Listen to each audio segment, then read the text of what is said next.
What lovely music for a murder, or 2, or 3, or 9. Who's this? Ladies and gentlemen, I want you to meet a dear friend. 9 killed you. 9 shall die. Your wife, no, Phibes. But you I will kill. But you can't, Doctor. I am already dead. Here, how are we going to get him off this? You take his head, and I'll take his feet. Let's unscrew him.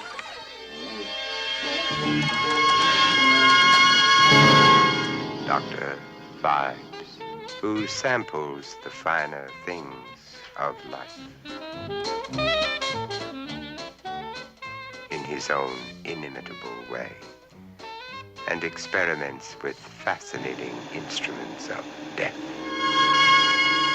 The what, sir? The guitar. The 10 curses visited upon the pharaohs before Exodus. 9 shall die. 9 eternities in doom. Curse of boils, of bats. Frogs? Frogs, yes. And the curse of blood. Curse of hail in the bloody middle of nowhere.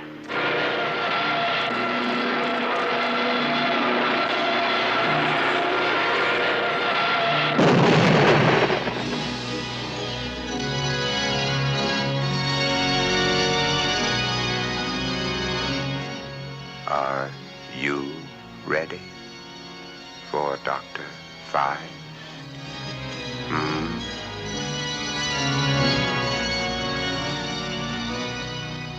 Probably the most terrifying motion picture you'll ever see. We're not talking about actors. We mean a real monster. I brought her back. She'll live and I'll get her another body. Somebody kiss me, but don't let anyone see me like that. Please, Doctor, help me. Biologically speaking, it's of primary importance that man should want to mate. Hey, that You don't get all your kicks from surfing, do you? We want to be free to ride our machines without being hassled by the man. And we want to get loaded. You think you're gonna make a slave of the world? I'll see you in hell first. The American International Podcast. Are you ready? Hello and welcome to the American International Podcast. I'm Cheryl Lightfoot. And I'm Jeff Markin. And today we are going to be talking about 1971's The Abominable Dr. Phibes. I'm so excited about this one. I have so been looking forward to talking about this movie. I have never seen it till I watched it for the podcast. And I watched it like 4 times. But I am thrilled to talk about it now. So let's get started with the plot. This movie is so strange in that it will go for 10 minutes before there's even a word of dialogue spoken. But it's all very stylish and sort of macabre looking, and you can't look away. Yeah, a lot of this movie is just very surreal. If you look closely at the plot is very thin. It's just a series of murders. But a lot of the stuff that happens is just, it's almost like watching a dream. Yeah, there is a lot of like a sort of a otherworldliness to not just what's happening, but like the sets, the costumes, the way that the characters interact with each other. Yeah, the dialogue itself, the names of the characters. I mean, it's just sort of like a fever dream of a movie, but in the best possible way. So it's definitely one that gets better with every viewing. So let's just dive into this. It opens up with the AI logo and the name Vincent Price, Joseph Cotten in The Abominable Dr. Phibes. And we see somebody in a very shiny black cloak playing the organ. This is basically an electric organ. It's not like a church organ or old-fashioned pipe organ. And he's really into it. He's waving his arms around. Oh, yes. This is like the most theatrical performance since Phantom of the Opera. And a door opens, and we see a character dressed in white, wearing a hat that looks headdress. Like something, a headdress, yeah. Like something Queen Amidala would have worn. Yes, exactly. But it's, like 40 years earlier. And it seems very ceremonial. The lights in the background are lit. And as she enters the room, the lights go dim behind her. And she walks very, like she's in a procession. She's not just walking into a room, she's gliding in. This is a performance. And it must be a performance for us because the only other person in the room is the organist and he's not paying any attention. Actually, there's more than one. There's a clockwork orchestra playing.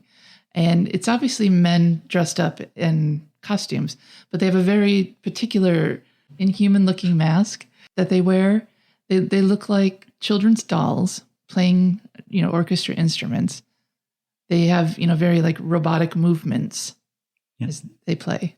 They are Dr. Phibes' clockwork wizards. Yeah. And they play a tune. The man in the black cloak joins the woman in white and they dance. And they dance some more. And this gives you a chance to kind of see the layout of the ballroom. You may notice there's a nook off to the side with a bunch of maquettes sitting on it. Oh, the little heads. Yeah, the little heads. Yeah. Well, they're sort of like a wig stand, basically. They come in. We'll find out about those later. And so the dance continues, and they end, and they kind of part ways. The figure in black starts lowering what appears to be a bird cage with a dark cover over it. Cover over it, and the woman in white. The woman heads upstairs. And they wave to each other, kind of. Downstairs, isn't it? He's like looking up at her. Oh, okay. So as he's lowering this, he looks up and they kind of wave to each other, acknowledge each other. And then they cut to the cage being lowered to wherever it's being lowered. And there she is again, now downstairs. Dressed completely different, wearing just sort of like a black Cossack hat and a blouse and pants. So this signifies that time and space have no meaning in this movie, which actually helps make a lot more sense of a lot of stuff that's going to be going on. Yeah, it does. So she takes the cage that's being lowered, and they're loading it into their sort of like a 1920s Rolls Royce. So that we can see that this whatever surreal set we were in before, the car kind of grounds it in a time and a place. It's London in the 1920s. And the windows have a face painted on them. It's in profile on either side, and the back has the back of this person's head. Yeah, and here's where you can first see it's Vincent Price. It's his profile, and it's kind of stamped on the outside of the car like an advertisement, or like they would do for those kids' toys that had, you pretending that somebody's inside, like Batman or whoever, or policeman. So the car departs, and we cut to a man in his bedroom at night doing a crossword puzzle in bed. And he decides to turn off the light and go to sleep. And then we cut back to the car. The woman is driving. Yeah. And her expression almost never changes in this movie. It's very blank. It's very impersonal. It's very unemotional. And then we're back at that man's bedroom, and we see a skylight opening up, and the cage that we saw before is being lowered. With the cloth still on it, so we don't know what's in there. And then it's risen back up. The cloth is gone, and there's a hatch at the bottom. So whatever was in there is no longer in there. And they close the skylight, and they leave. And the man wakes up because he hears a fluttering sound. And he sees sort of like a shadow fluttering. And then he sees something crawling up to him. And it is the most adorable kitten-like bat you've ever seen, crawling up the sheets, kind of like licking its chops a little bit, but wiggling its nose. It doesn't look threatening at all. However... Looks like it has acne. Yeah, it does. It does. However, it's not alone. It has more friends than could possibly have fit in that bird cage. And they start attacking because they're vampire bats. That's what we're, going to be led to believe. In reality, they're just fruit bats. And they are really cute. You get to see their little, like mammal faces. So as he's attacked by these bats, we cut back to the ballroom. The clockwork wizards are activated to play again by no one. They just start playing on their own. Maybe they're set on a timer. Maybe, because when the figure in black comes in, they stop. He heads straight over to the organ and starts playing again. And it starts to sink into the floor. So obviously there's sort of like a hatch or something beneath the ballroom floor. So now it's the next day, and a servant is bringing breakfast into the bedroom where the man and the bats were. Oh man, I wish I had somebody who would bring me breakfast on a card every morning. That would be awesome. He discovers the body of the man and many, many flying rodents. Yeah, and this is probably like the worst special effect in the whole movie. There's obviously a bat on a string. It's unavoidable to notice that. But there's also a bunch of regular bats just sort of like flailing around the room or hanging from the, like picture frames or the lamps. Or they're all really, really large fruit bats. Yeah, they are really big. Like, I'll give them that. I wouldn't want a bedroom full of them. Maybe just one. We cut back to Dr. Phibes burning a wax effigy, one of those maquettes that we saw earlier in the movie. And he hangs a pendant over that, and it's got a distinctive symbol on it. So we assume Scotland Yard is called because now they're at the scene. Yeah, the room's full of cops. They're crawling on top of the armoire. They're picking up dead bats off the floor and putting them in a bag. And then we meet our two main inspectors, Inspector Trout, and he is played by Peter Jeffrey, and his assistant, Sergeant Schenley, who is played by Norman Jones. Okay, and we learned that the man was Dr. Dunwoody, a prominent doctor in London, and that this is kind of similar to a situation that happened earlier before the movie started, where another doctor was stung to death by bees. Yeah, not just like a couple of bees, but like a swarm of bees. They found him covered in boils in his home, and it was full of bees.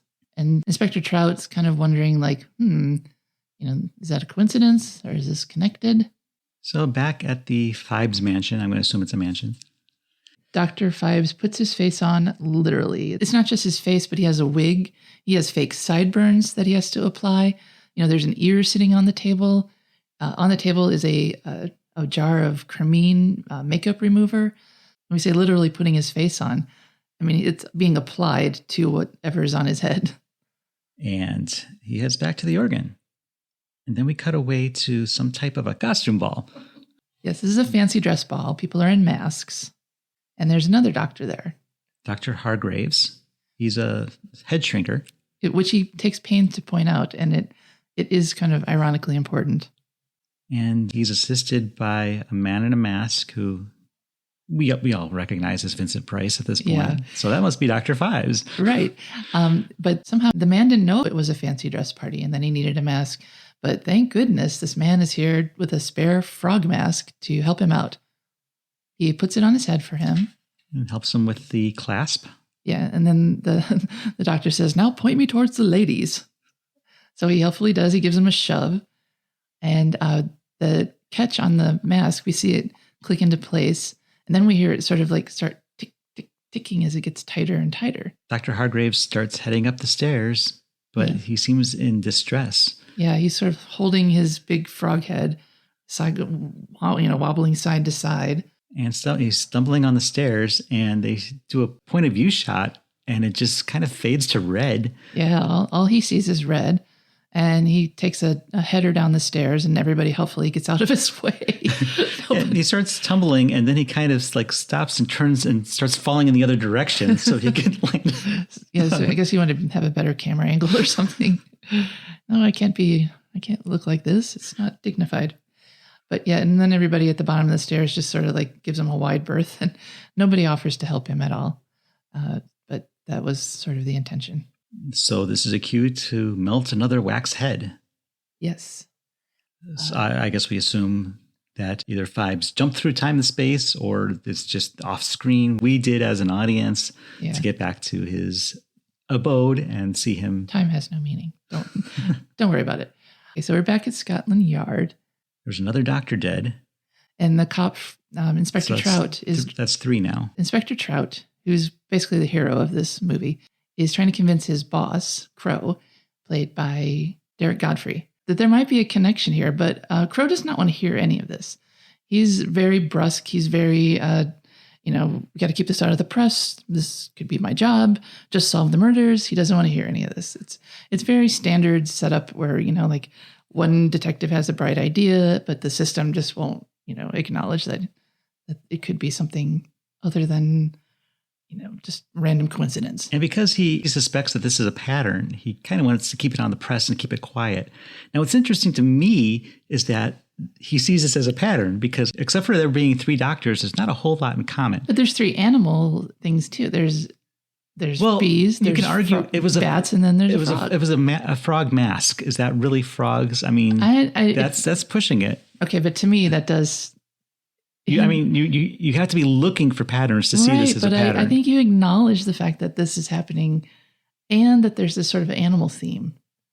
And I mean, I'm right. So I am. I'm just thinking, if I'm logically looking at these cases and looking for similarities, I don't know that I would make that connection. I mean, it's making that connection that, okay, it was a frog mask, therefore it's an animal. Because I mean, that could have been any mask. I know, but it wasn't. You're right, it wasn't. But I think that what should be looked at, and what they do eventually figure out, is that these doctors know each other. I mean, that's the connection that I would definitely look at first. They're all doctors. Do they know each other? Do they have something in common? Do they work at the same hospital? That kind of thing. So let's visit another doctor who's obviously going to be a victim in the near future. This is Dr. Longstreet. Oh, this is my favorite one. This is Terry Thomas, who's a very famous actor. He's been in more movies than you can count. British movies, obviously. And he has appeared in a fair number of AIP movies, so he is a face we will be seeing again. I'm sure. He's kind of anxiously waiting for his housekeeper to leave him alone to his own devices. She's sort of like tutting over him, but she finally leaves, and then he gets to unwrap his treasure here. He's got a movie reel and a projector and a screen. So he sets it all up and starts playing the movie. And it starts playing a stag film, I guess. It's a woman and a snake. She's basically dressed. She's in sort of like a harem costume, and she's just sort of writhing around with this giant snake. But to him, this is the hottest thing ever, because he's like literally drooling and like his tongue's hanging out of his mouth. Yeah, he has to crank the projector by hand, and it seems to be going a little faster than maybe it should. Yeah, he's like really into it, and his arm is pumping pretty hard here. And it turns out the housekeeper hasn't left yet. He sees a pair of feet underneath the screen, and it's his housekeeper. She hasn't left yet, and she's at the door to his study. She can't see what's happening. She's blocked. He doesn't know she can't see what's happening.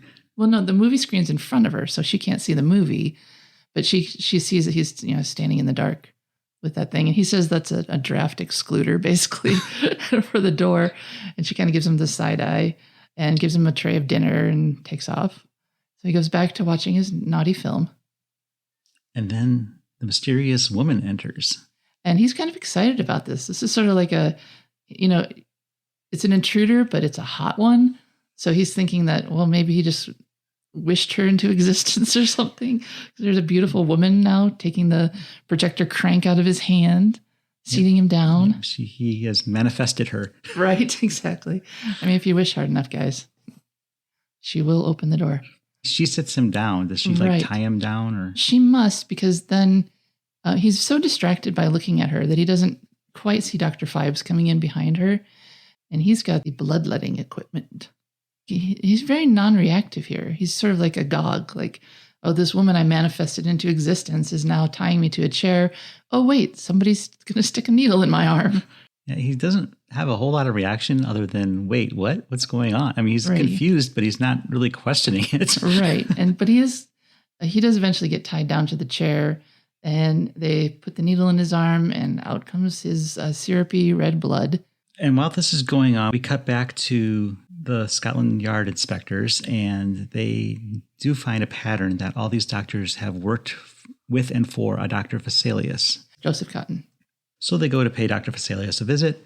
When we first meet Vesalius, he's sitting on the floor playing with his model trains.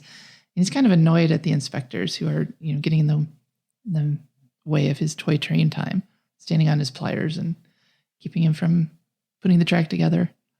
And we cut back to Dr. Longstreet's bloodletting. Yes, it takes a while because there's like 10 soda bottles full of syrupy red blood. It doesn't look real at all. Looks like Caro syrup with red food coloring. And I guess the woman got bored because she goes outside to play a white violin. In what looks like the daytime, but it's actually night. So it's shot like day for night. So Phibes finishes the job, and he's gathering everything up, and he looks at the art on the wall. And he gives it sort of like a, oh my God, look, like you pervert. Because there's like naked chicks. If it is classical naked chicks. So one last dirty look toward his victim, Dr. Longstreet. Yeah. He drops the pendant. Yeah, he did. He dropped that pendant. Without realizing it. Which will leaving behind a clue for Scotland Yard to find. Yeah, finally. But the housekeeper is the one who discovers him, obviously, and... Yeah, it's not quite morning yet. She woke up in the middle of the night to get something to eat or something, but... She calls the authorities, and they arrive again to find another doctor has been killed. She found him all white and everything. Yeah, he's just like pasty makeup, trying to hold his breath, sitting in the chair. But he's been exsanguinated. So back at Phibes' place, and it's time to melt another bust. But this time he doesn't have the necklace, the pendant, and he realizes it like, crud. This necklace, though, proves the clue that finally gives the inspector something to go on. So they take it to a goldsmith. The maker of the necklace put his name on the back so they can find out where that came from. And he reveals that it was a set of 10. The symbol is Hebrew. And it was purchased by a tall, attractive, fashionable lady. Not a woman. Not a woman. A lady. A lady. Who paid in cash. Fashionable. Yes, write that down. Who paid in cash, and so he doesn't have a name. He's played by Aubrey Woods, and he's actually a really fun actor. He's, I think he did a Willy Wonka and the Chocolate Factory. He was in that. He was the candy store. Yeah, the candy store guy. But he just sort of chews up the scenery here. It's really fun. I like him. And he did appear in a previous AIP movie directed by the same director, Robert Fuest, Wuthering Heights. Oh, wow. Kind of very similar to this, similar themes to this movie. Okay, so Hebrew symbol means it's time to talk to the rabbi to find out what it means. So the rabbi is played by Hugh Griffith. And Hugh Griffith is another name that appeared in a series of the British AIP movies. So we will be seeing him again, including the Dr. Phibes sequel when we get around to that one. So the rabbi explains what these symbols mean. It's the one that they found is the symbol for blood. So I guess they're able to deduce from that since there's 10 of them, that they represent the 10 plagues. Well, he talks about the other deaths, like the bats, okay, the bees, and that kind of clues the rabbi into saying that this is the curse of the Getah, which is the 10 curses visited upon the Pharaoh before Exodus. And those curses are, in order, boils, which is what the guy who was attacked by bees was covered in, bats, frogs, blood, rats, hail, beasts, locusts, death of the firstborn, and darkness, if you go in order, which some Talmudic scholars have debated for generations. And we cut to Dr. Phibes plugging this device into his neck. And what this does is it allows him to speak, sort of. Because his mouth never moves in the whole movie. No sound escapes his lips. But he's able to synthesize a voice with this device. So he sits down at a shrine to his dead wife. Played by Caroline Munro. There's a beautiful portrait of her up on the wall, and he's speaking to her. And he kind of explains for our benefit what he's doing. Not that we haven't figured it out, but he blames these doctors for her death. And so this is his revenge. Right. Now we're going back to Vesalius, and he's gone through all his case files with the other doctors that have been killed, and he's noticed cases that he worked on 1 or 2 of them with, maybe 3 or 4 of them, but there's only one case where they all worked on, and it was Victoria Regina Phibes. Yeah, they don't really say what happened to her, but she died on the operating table. And then her poor husband was out of the country in Switzerland, I think, at the time. And upon hearing that she was in, mortal peril, he rushed back, but got in a car accident on the way back, and he died too. He was apparently incinerated in the flames of this crash. Right. And speaking of cars, the next shot is Phibes' car with his face painted in the windows, parked by a pond. And parked, not exactly parked. It looks like it's stopped at a pond. Right, yeah. Unintentionally. And there is our woman. Our fashionable woman. Walking a fashionable dog. Walking a greyhound. And another car chugs past, and the passenger of the car asks his driver to stop and help the woman. He gets out and goes to the car, and while he's looking in on the engine, Phibes comes up behind him, gives him a Vulcan nerve pinch, and he collapses to the ground.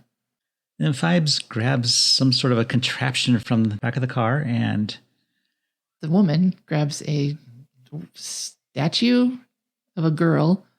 I think it plays music, and she puts it in the backseat of the car.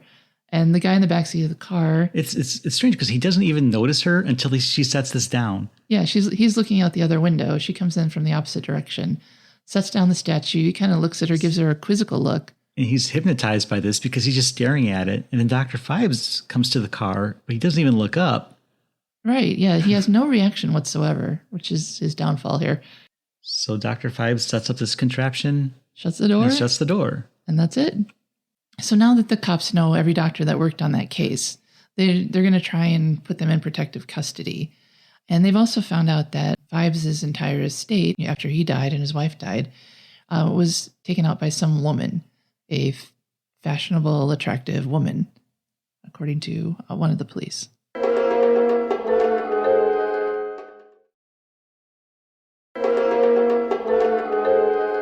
So we cut back to the Phibes ballroom. The clockwork wizards are playing, and the woman is sweeping the floor, cleaning the place up, stacking chairs on tables. She's closing for the night.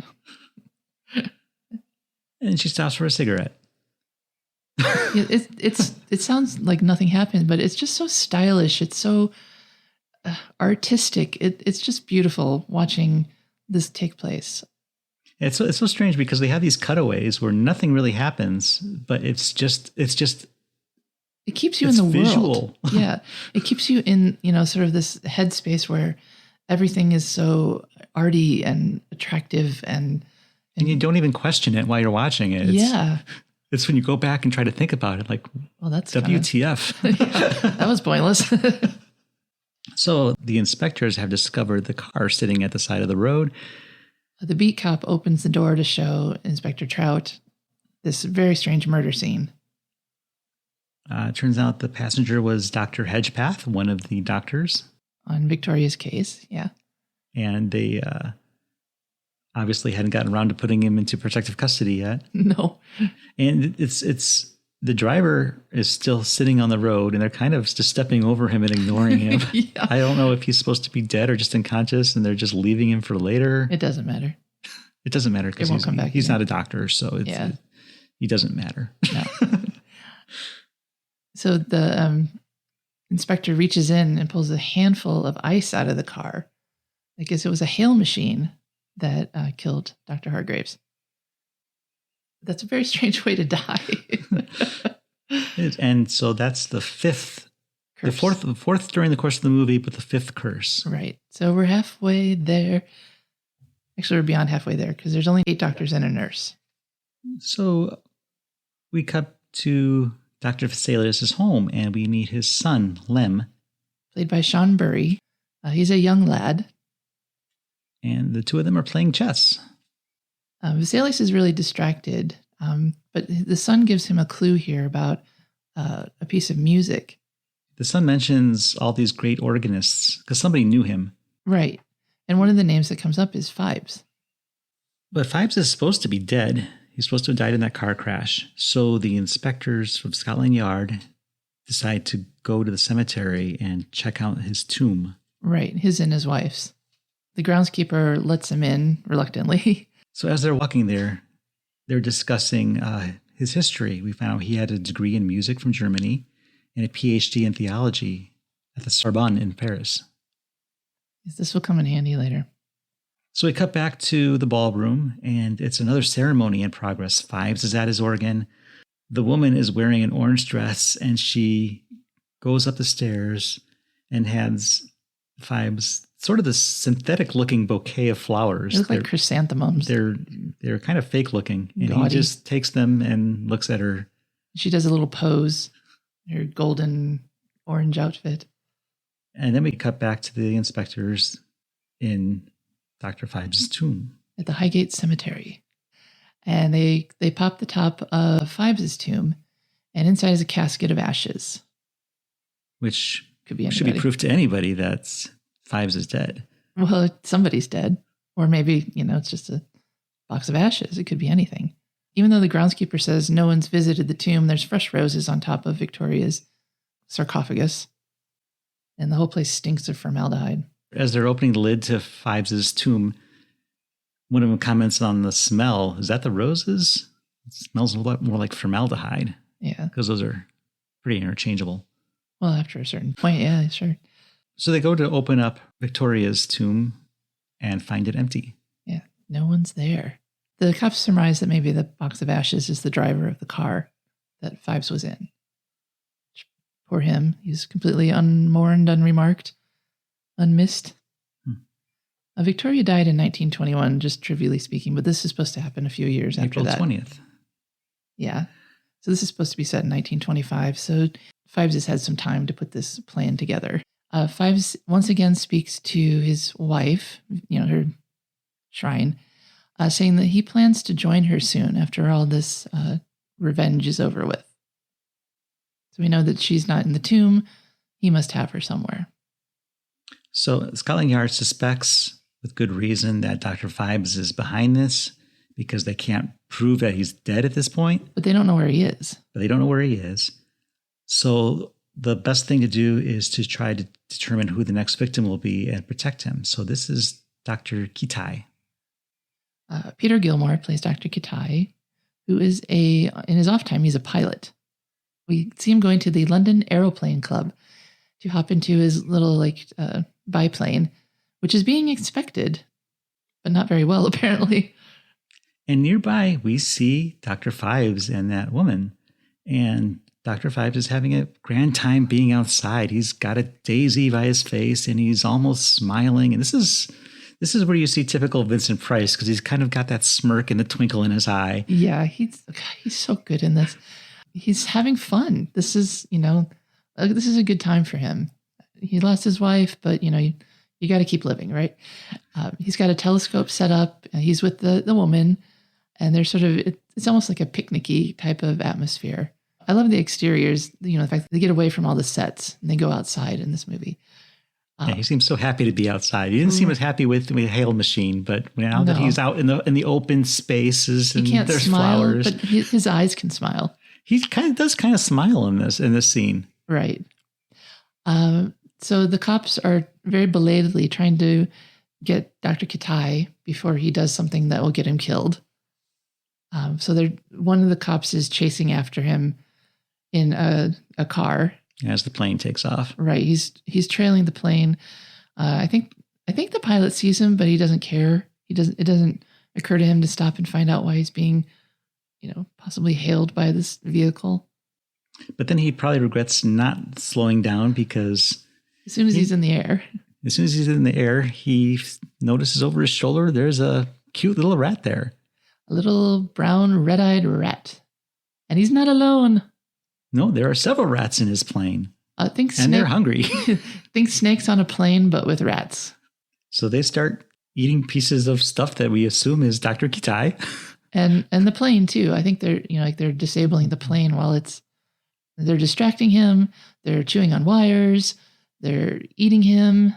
They're very busy. And that plane crashes. We don't see it crash, but, we hear it crash. We hear it, and Dr. Phibes is ecstatic. He does a little dance. He applauds. He does a little spin. And, his day was just made. There's a scene where Crow confronts the inspectors, basically berates them for their shoddy work, and tells them they can do better. And he tells the Trout to put on a jacket. Back to the ballroom, and a new backdrop is presented, this one representing Le Casino de Monte Carlo. And he has a little date with the woman. She's sitting at a table, and he pours her a glass of champagne and pours himself one, which he then drinks through the back of his neck. Yeah, he pours it into his neck hole. That's what I wrote down. And then, once again, they dance. So the next doctor on the list for the Scotland Yard to protect is Dr. Whitcombe. And they actually get to him while he's still alive. Hooray. So they open the door to escort him out, and something happens. Oh, this is so funny. You hear this, whooshoo, boing. It sounds like that. So you hear, sort of sounds like an arrow being, shot, and then like that. And no one can believe their eyes because Dr. Whitcombe just got impaled by a brass unicorn. It stuck him straight to the wall. He's got this expression on his face. He was in extreme pain when this happened, obviously. And surprised. It stuck. He looks really surprised, too. It's like, oh, my God. And if it sounds funny, it's because it is funny. It's hilarious. It's played for comedy. And they inspect the back and see that this unicorn horn has gone all the way through the wall and it's sticking out the other side. And, it's kind of like a corkscrew pattern. So they decide they need to remove this. So they start to unscrew it. Yeah, you can see, like Lefty Lucy, they're turning the unicorn head. And as they turn the unicorn head, his body is rotating as well. And we see this from the point of view of another member of this club, and he's complaining about the noise. It's over his shoulder as the feet go by the side of the wall. Not once, but twice as he's being, levered off the wall. It's so funny. And this means it's time to meld another head. So it's time for Phibes to torch another wax head. So Phibes does so while the woman dances around the room. She glides around it's just so pretty. And he also declares that he will be done with his revenge spree in 24 hours. He's telling this to Victoria. So the clock's ticking here. Then we're back with the cops, and Crow corners Trout on his way to the bathroom. Again, he's worried about the press getting wind of this, and what are they going to make of it? And his career is basically down the toilet. He's mad that the ones that they didn't catch, but now they finally did get one, and yet they still lost him, like before their very eyes. Yeah, they keep showing up at the crime scene after it happened, and they got to one before it happened, and it happened with them there. He says, a brass unicorn has been catapulted across a London street and impaled an eminent surgeon. Words fail me, gentlemen. So we cut to Dr. Phibes and a wheelbarrow full of Brussels sprouts. Oh, this is another scene that's really funny. I don't know what the Brussels sprout. I looked this up. I couldn't tell how do you kill somebody with Brussels sprouts that doesn't involve choking or just basically boiling him down for the arsenic within and poisoning somebody that way. But that's not what happens. He's putting him in a pot to boil. And while he does this, there's this hilarious piece of business that he and the woman do. And he's going through each one, inspecting it, and this one's good, this one's bad, and then what bad ones just get literally thrown away. Good ones go in the pot. It's really funny because there's no point to it, but it's just this hilarious little, aside that happens. Whatever he's doing with the Brussels sprouts, it boils down into like a green goo. So with few intended victims remaining, Scotland Yard has decided to secure the hospital. Right. And because we have the Nurse Allen, and Dr. Vesalius. They're the only ones left at this point. So they don't know which one is next. So they put her in protective custody. They lock her in her room. They assume that Vesalius will be last because he was like the head of the department or whatever. I mean, they're not totally ruling out that he might be next, but they're sitting with him, and they have Nurse Allen in her room alone. And they're going through the remaining curses. There's locusts. There's the death of the firstborn, and darkness. We have 3 curses and 2 people. If we go in order, the next is locusts. But they think that they have secured this hospital. There's no way Dr. Phibes could get in. They hope he tries to get in because they'll for sure catch him.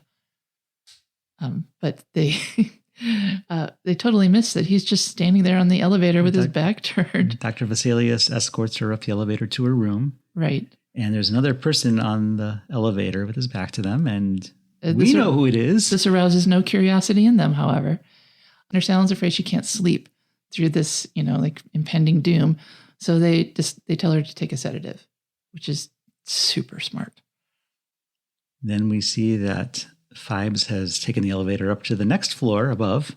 Yeah. Apparently this is the same set. They just sort of made it look like a disused floor of the hospital with a ladder standing there, and the walls are half painted. And he knows exactly which room to go to. He goes to the room right above Nurse Allen's room.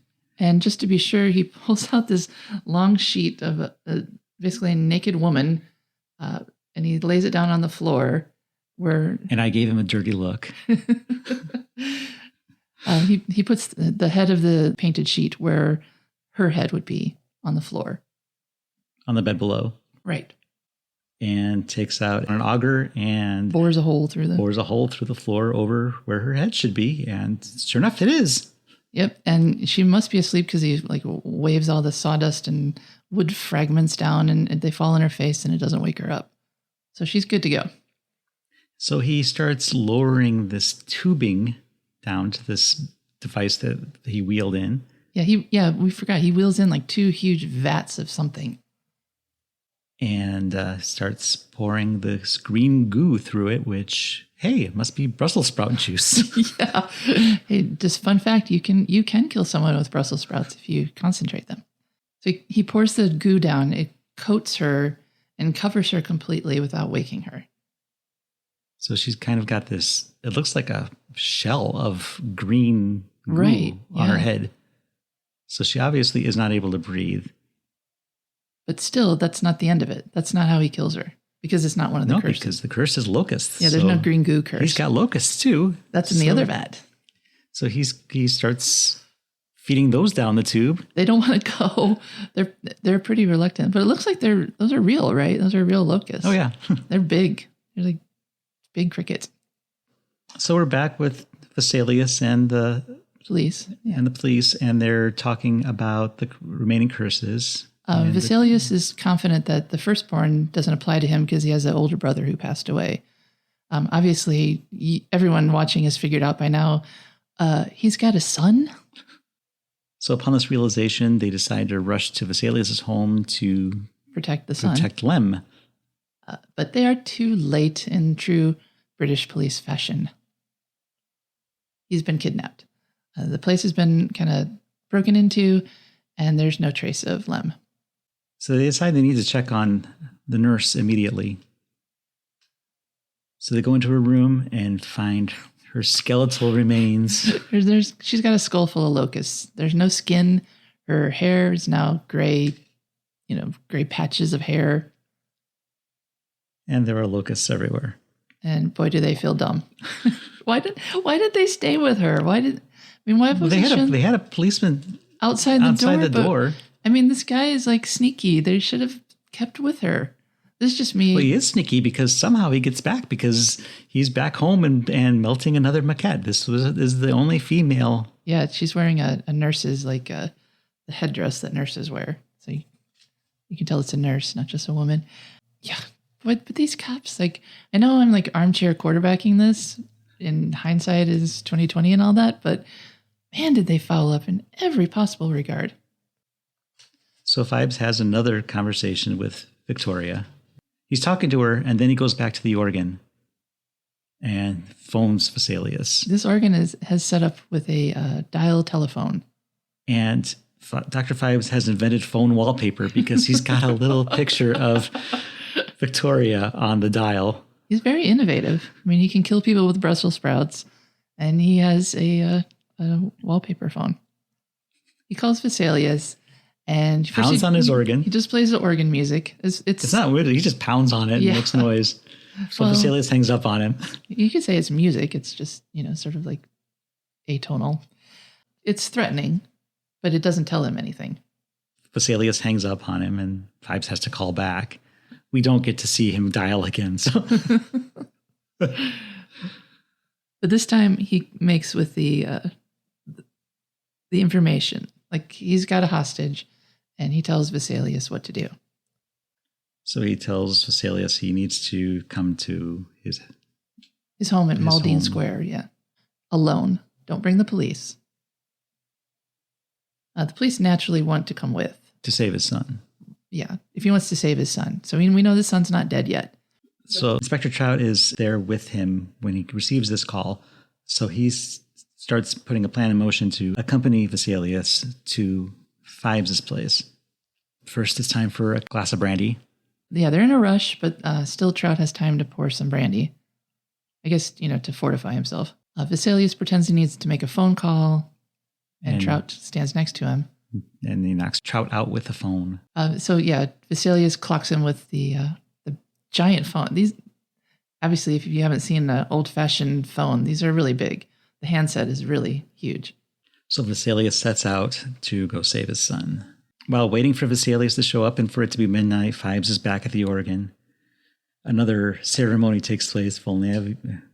The woman is descending the stairs wearing kind of a starburst costume. Oh, yeah. And which she displays. She's waving her arms around. It's very slowly. like Manos, the Hands of Fate, the way she holds her gown apart. And she sets up Phibes' talking device so that he can speak to it's Vesalius like a giant when he arrives. gold Victrola. So Vesalius shows up, and the woman beats him at the door and escorts him into the ballroom. So basically, there's Phibes and Vesalius are standing apart from each other, kind of high noon style, like a duel. And that's how they framed it as well, with a long shot of the ballroom. And Phibes explains how he used his knowledge of music and acoustics to recreate his voice. And broadcast it through this, basically like an aux cord into his neck, from his neck into the player. And he explains what has to be done. There's a hole in the floor, and the lights come on the floor below. And we see Lem. Someone on an operating table. Right. He set it up like a surgical room, like a surgical theater. And the person on the operating table, it's Lem. I mean, you see his face. And he's got something across his neck. So he's been like locked onto this table. Vesalius runs down to the operating theater. So at this time, Trout wakes up and we assume is heading down to Phibes. He's going to assemble the cavalry and head down there. Because he knows where it is, at least. He knows the location because of the phone call. So Vesalius is rushing down to his son. And Phibes goes down as well to kind of harass him a little bit and explain the rules of this game. I think here's where we find out the name of the woman, isn't it? Her name is Vulnavia. And she hands Vesalius a x-ray. And Phibes explains that the x-ray shows a key lodged in the chest of Lem. And the key unlocks the device that's locking him onto the operating table. And he needs to be unlocked so the table can be moved because there is a vat of acid that will be poured in that direct location over his face. In 6 minutes. Yes, which we find out is the amount of time that Victoria lived on the operating table for whatever she was in for. Right. So the clock's ticking. He immediately starts, slicing open Lem to find that key. And Phibes has sent Vulnavia out to destroy all he has created. Right. So she takes an axe. Well, no. She activates the clockwork orchestra, and they start playing. And then she takes a golden axe that is just embedded into the floor, waiting for her. So she grabs that. I told you everything's planned. And just starts hatcheting things.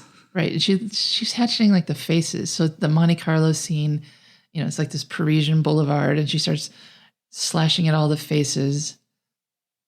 She starts hacking at the clockwork wizards. So basically, she's just like a one-woman wrecking machine. This is the point where Phibes is like, well, this is what you did to me. I'm doing to your son what was done to me. And he pulls his mask off and displays this horrible... scarred. Yeah.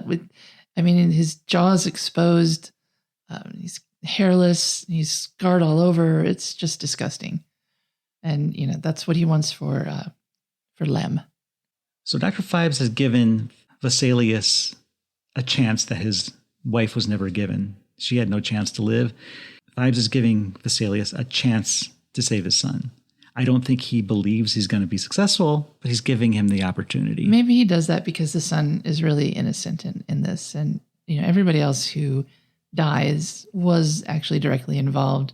the firstborn. I mean, he wants to torture Vesalius, and he is by, like endangering his son. But maybe he's not fully committed to murder to the point where he would kill an innocent person. That's just what I'm, kind of retconning it as. I'm not sure that that's the actual reason. But because of this, Phibes has other things he has to worry about right now because the police are on their way. He can't sit and watch and see if Vesalius is successful. He just has to assume that he is. He's diabolical and clever enough. Abominable. He's abominable. He can't fail.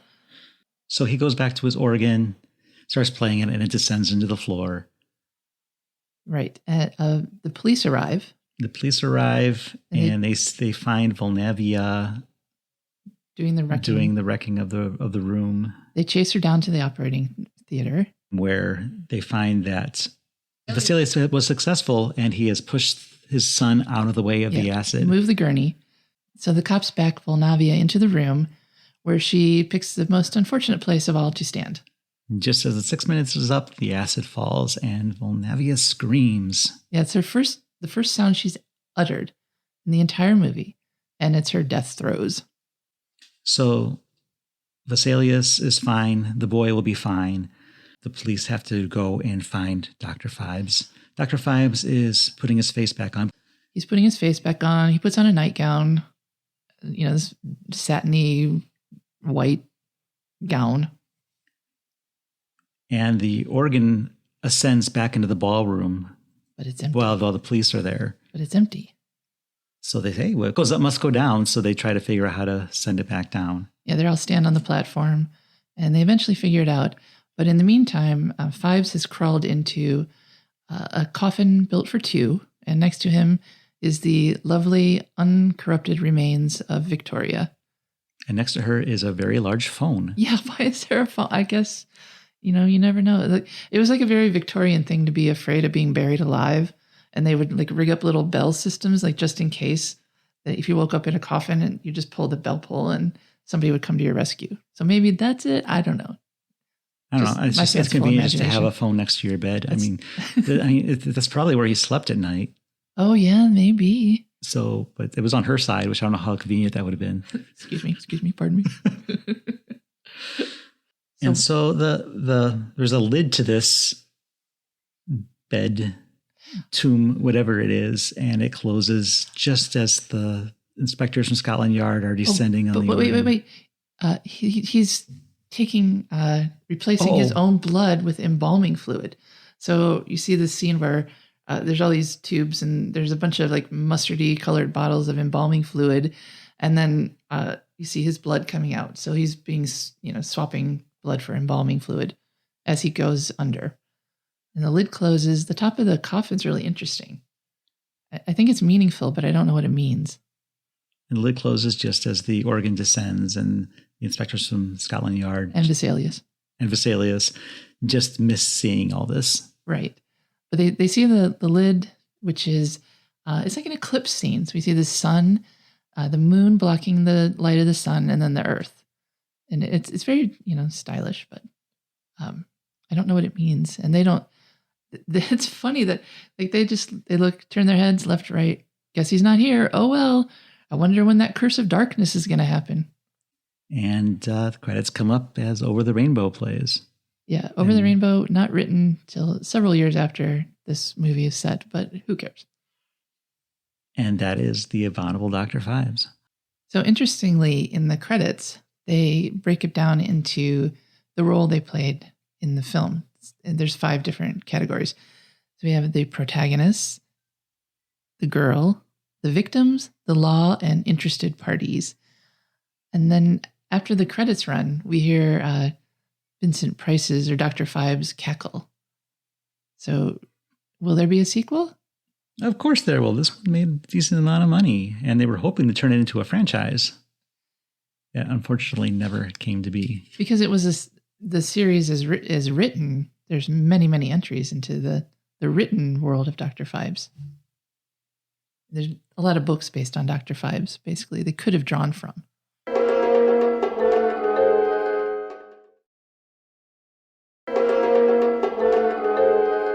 Well, this movie did get some unfavorable reviews. Variety liked it. They called it a well-structured screenplay, outstanding makeup for Vincent Price, and excellent work on the set designs, which I totally agree with. And no less than Gene Siskel of the Chicago Tribune gave it 3.5 stars. He called it a stylish, clever, shrieking winner, but he didn't like the lack of zip in the ending. Let's talk a little bit about that. This film is noted for its Art Deco sets, and the sets they're really interesting and they are really elaborate in some cases. And yet at the same time, they're very basic. Like it's just like the rabbi's room was a desk and surrounded by black curtains. The goldsmith's room was white brick walls. It's very spare, but what you do see is so carefully constructed. The production designer was Brian Eatwell. I think he did a fantastic job, because the budget was limited. I think using what he had. They used a lot of mirrors. Right, and a lot of curtains to suggest rooms beyond the room, like the ballroom. It was very basic. It was just one big room, with the organ pedestal and the band at one side. And I think Robert Fuest, the way he shot it, he's just used this limited space that he had and just made it seem like so much more. His framing was just perfect. He'd set somebody in the alcove and frame around it. It's just gorgeous to look at. Yeah, the designs, the one that really stuck out to me, I think, was the country club where Dr. Whitcombe was impaled by the brass unicorn head. There's so much happening in that scene to look at, but if you look at the background, there's just a whole lot of detail where it didn't even seem to be necessary. Oh, right. Yeah. Yeah, I think the what you do see has been very carefully constructed, and it's just beautiful. The organ, the tubes have been lit up with like fluorescent lighting, so there's like this garish pink tubing coming out of the top of the organ. And in the ballroom, there's these faces painted on these pillars. And if you look closely, they look kind of cartoonish, but when you look at the whole room, it looks stylish. Right. They kind of look like Vincent Price to me. Like they have that little narrow mustache. Like a Joker in a deck of cards. Yeah, yeah, that too. We joked about, will there be a sequel? But of course there was a sequel. And 1 year later, we had the sequel, Dr. Phibes Rises Again. It was also directed by Robert Fuest. Price is back as Phibes. They recast Vulnavia. Obviously, the Virginia North. This was her last movie. She played Vulnavia. And she... I heard that the reason they never gave her any lines was because her voice was kind of... So they recast the actress. Okay, let's talk about the character of Vulnavia. Because a lot of this movie is very mysterious. I mean, we have this series of murders, but we don't have a whole lot of backstory. Yeah. We know that Dr. Phibes obviously survived a car crash and faked his death. Right. And that he's some sort of genius because he's invented these mechanical people to perform for him. But he's got this assistant. Right. And they never say where she came from. She's beautiful. She's fashionable. Yes, she's tall. But they basically, she's like one of the clockwork people in that, she shows no emotion. She says nothing. She does his bidding. She's, just basically a minion. But she's also, sort of like his companion, his only, human companion in his, wallowing in his grief. So is she like a next generation robot kind of clockwork person, do you think? Yeah, she does kind of have like an AI look about her. But she's pretty upset at being, dissolved in acid, though. Right, and she does speak at that point. Well, she screams. And I mean, but she smokes at one point. Yeah, so she's human, but not quite human. And if she is human, what the heck is she doing there? Yeah, they never say. Like she basically came in a couple years after the alleged death of Phibes and Victoria to assist them, but we don't know why, what their relationship is and how it started.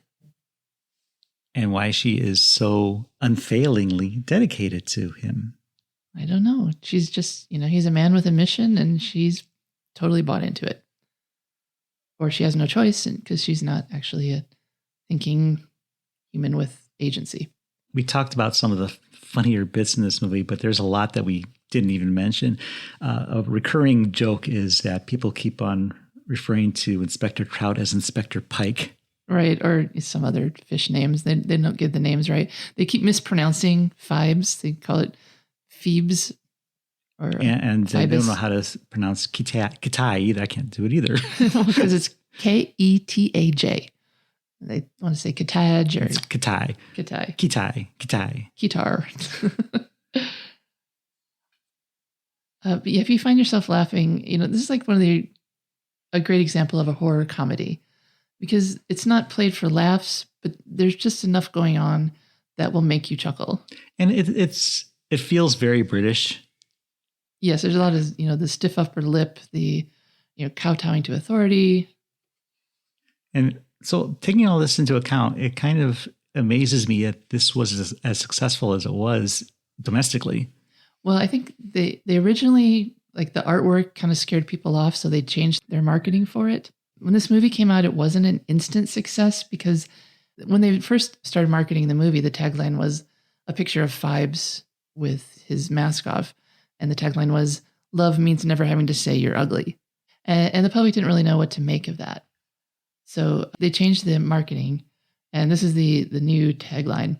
"He came back from the dead for revenge. With 9 diabolical curses, bees, bats, beasts, blood, frog, hail, locust, darkness, death, the abominable Dr. Phibes, the most terrifying film you'll ever see." And that started getting butts in seats. Probably.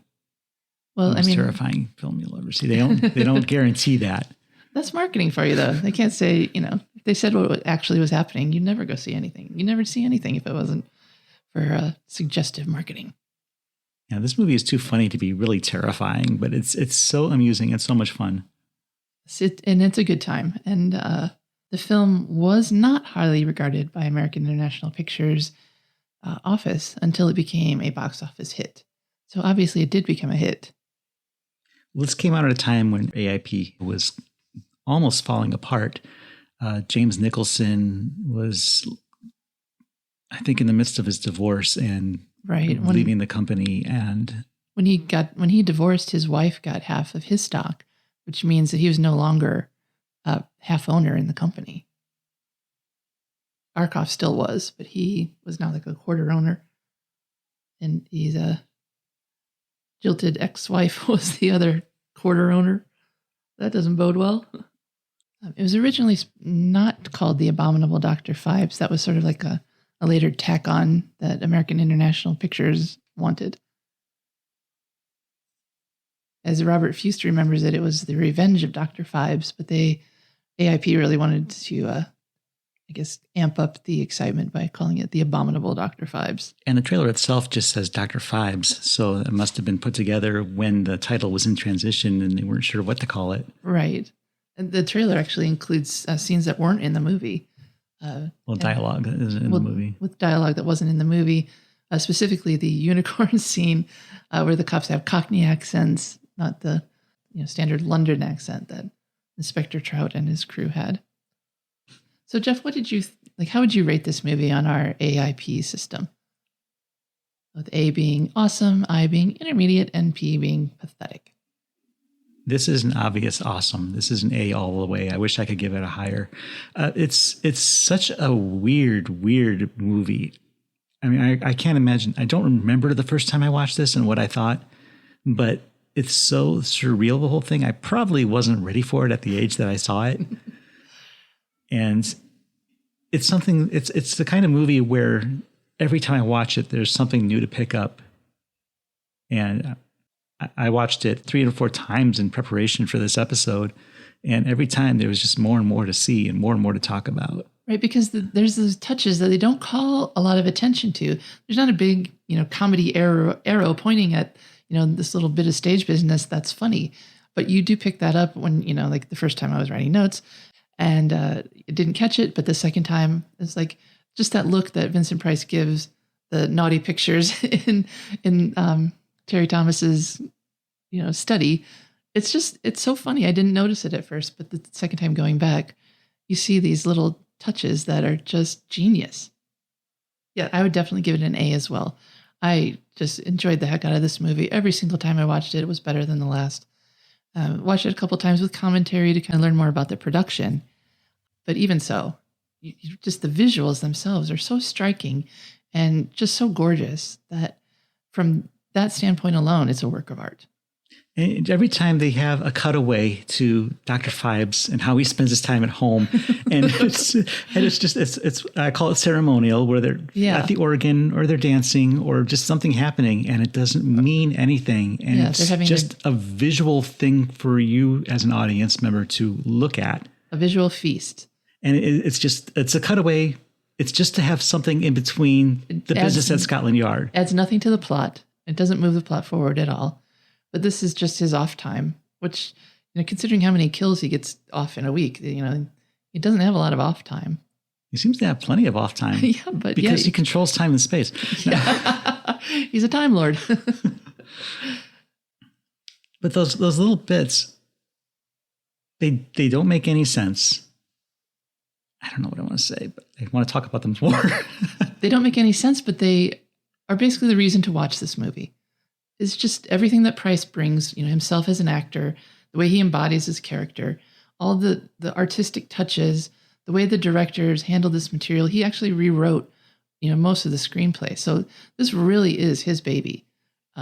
From setting up the shots to the dialogue to, I imagine Price improv'd a lot. From everything from leaving in a shot where Vulnavia looks at the camera, breaks the fourth wall, and gives us this sort of like WTF look when, Phibes is in the middle of concocting some sort of murder scheme. Leaving that in, every choice that he made was the right choice. I just really love this movie. And the story itself has been influential on a lot of other films since then. You can look at the idea of taking the 10 plagues and planning murders around them as similar to Seven. Yeah, I was going to say that. The 7 deadly sins, but, and it's kind of like Saw, too, in which, these victims are set up. If they just noticed, they probably could have saved themselves, but they didn't. Well, particularly the surgery at the end where it's keys implanted. Yeah. Except if the Jigsaw had done that, Lem would have been awake and he'd had to perform surgery on himself. Yeah, exactly.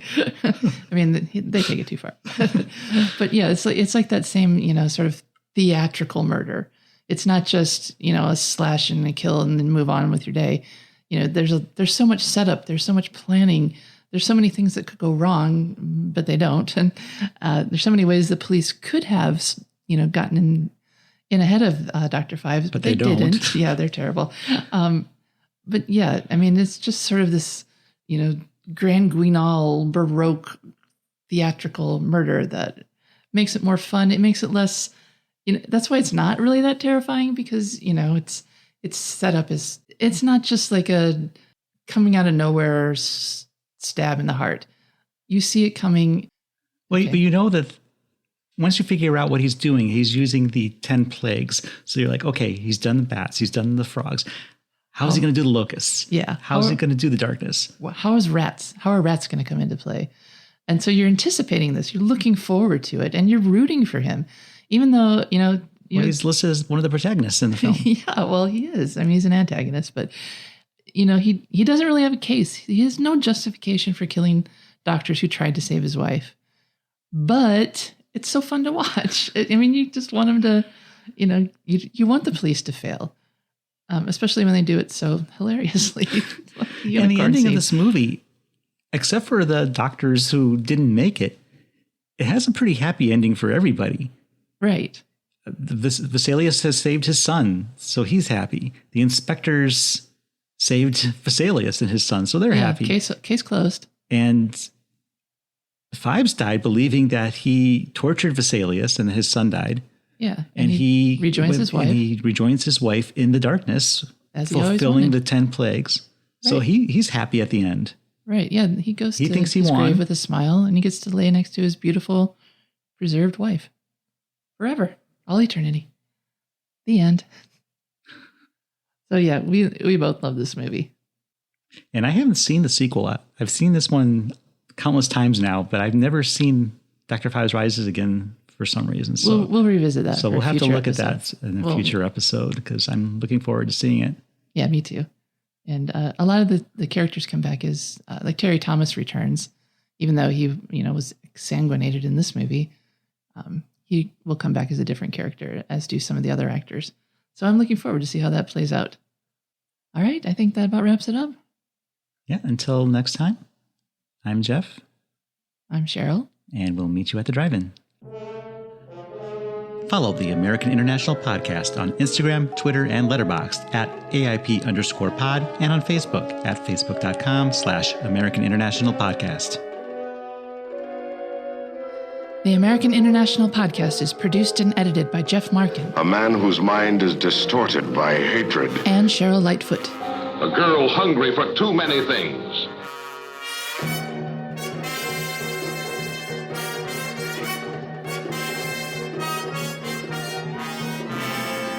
The American International Podcast is part of the Pop Culture Entertainment Network.